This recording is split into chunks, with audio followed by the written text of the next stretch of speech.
You know that feeling, right?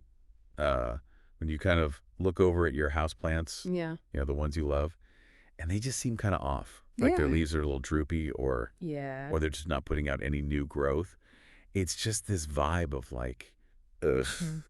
I'm a sad plant. Total plant gloom. Yeah. And we've all been there, right? You're Yep. standing there looking at it, and you're like, what am I doing wrong? Is it the water? Is it the soil? Right. And moisture and the soil health are often the first places our minds go, and they are crucial. Yeah. But in this deep dive, we're really going to focus on something equally important, and that's often overlooked, and that's light. Light. Yeah, we're going to unpack why the intensity of the light and how close that light source is to your plants Right. can really make or break your indoor jungle. It's huge. And we've been looking at some really cool information that is geared toward anyone who's kind of thought, why aren't my plants thriving? Mm-hmm. And this is like a direct line to understanding how light fuels your plants, Right. like literally fuels them. Yeah, And our goal today is to show you why your plants might be struggling and how adjusting their light can be a total game changer. absolutely. We want you to walk away from this deep dive understanding that if your plant isn't thriving, it's probably not being dramatic, it's probably just hungry. Yeah, it needs more light energy. Yeah, exactly. And to understand that, we need to go back to the fundamental process of photosynthesis. Photosynthesis. Light is essentially food for plants. Okay. And it's really easy to forget that plants aren't eating soil and water the way that we do. Right. They're using light to power this amazing process where they take that light energy and they convert it into the sugars they need to grow and thrive. It's their sustenance. It is. So if your plants aren't getting enough light, they are literally going hungry. Makes sense, right? They There's can't a- just order a pizza, when they're feeling a little depleted. Right, exactly. And this is where I think a lot of people make a big assumption. They might look around their living room and say, oh, it's bright in here. My plants are fine. Yeah, and it's so fascinating because what we've seen in a lot of the resources is there's this disconnect between how we perceive light and how much light plants actually need to truly thrive. Okay. A lot of our favorite houseplants, especially those from tropical regions, they're used to incredibly high levels of light in their natural habitats, Right. way brighter than even the sunniest spots in our homes. Yeah. So what might feel like a brightly lit room to us might be like a shady afternoon for your peace lily. Interesting. So light is their food. And a lot of times our homes are dimmer for them than we think. Yeah. So let's talk about a concept that sounds a little intimidating, but is super important. Okay. And that's the inverse square law. Dun dun dun. Don't let the name scare you, though. It's actually a very simple idea with huge implications for our plants. Absolutely. The inverse square law, it describes how the intensity of light drops off as you move further away from the light source. Okay. But what's really key here, and something that really stood out in the material, is that it's not a gradual drop off. Right. It's exponential. So even a small increase in the distance between your plant and the light source can lead to a surprisingly big reduction in the amount of light that plants actually getting. That's so interesting. So think about it like a flashlight, right? Okay. If you hold it right up close to a surface, the beam is super bright and focused. Mm. But even if you move it back a little bit, a foot or two, that light has to spread out over a much wider area. Right.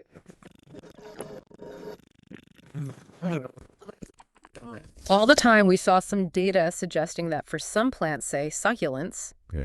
doubling the distance from a window that seems bright to us could actually cut the light intensity reaching the plant to a quarter of what it was getting before. Wow, that's a big difference. Huge difference, and it's not something most people would think about. No, not at all. So Yeah. for those of us at home who are, trying to figure out the best way to set up our plants, what's the takeaway? The takeaway is get those lights close. Especially with grow lights, the general recommendation is about 6 to 12 inches away for best results. Right. Of course, you have to think about the type of grow light you have and the strength of it, Right. but that's a good starting point to make sure your plants are actually getting enough of that artificial sunshine. Now, I think some people listening might think that using grow lights is kind of cheating. Oh, yeah. Like it's not real sunlight. What do you think about that? I totally understand where they're coming from. We all want to give our plants the most natural care, Right. But think about where these plants come from. Many of them are native to the tropics or subtropics. Yeah. They're used to bright, often direct sunlight all day long. Yeah, they didn't evolve in like a dimly lit apartment. Exactly. They're not used to relying on that weak afternoon sun through a north-facing window. So true. So while it's true that they didn't evolve under LED bulbs, Why? they also didn't evolve in the low light conditions that are so common in our homes. Right? Grow lights are a tool to bridge that gap, to recreate the kind of light they would get naturally. It's not about tripping the plant, it's about giving it what it needs. Exactly. So we're all on board with grow lights. What are some tips for using them well? Okay, well, one really helpful thing is to use a timer. Because just like plants in nature experience a cycle of day and night, our indoor plants need that rhythm too. Okay. Aim for around 12 to 14 hours of light followed by darkness so they can rest. Makes sense, they need their downtime too. They do. What about placement of the light in relation to the plant? Does that matter? It does. Placement is key. Okay. Plants have this thing called phototropism, Okay. which means they grow towards the light. Okay. So if your grow light is way off to one side, your plant might start to lean Oh, yeah. or grow unevenly trying to get closer to the light. Right. It might even look like it's turning its back on you. So you can have a plant that looks great from one angle, Right. but is all weird and stretched out on the other side. Exactly. And that's not good for the plant's health either. Right, so you want the light to be pretty centered.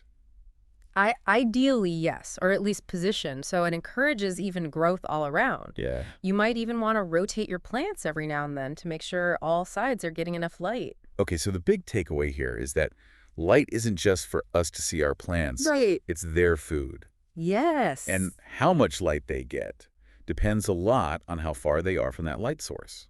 That's where the inverse square law comes in. Exactly. And if your plant is looking a little sad, Yeah. it might not be being a drama queen. It might just be hungry. It might just need a little more light energy. Yeah, so often the best thing you can do for a struggling plant is to just rethink its lighting. Absolutely. Maybe move it closer to a window or get a grow light and make sure it's close enough. It's all about understanding what your plants need and creating the right environment for them to thrive. I've learned so much today. Me too. I'm definitely going to take a closer look at how I've got my plants set up. I think we all, It really makes you want to give them the best leaf life possible. for sure.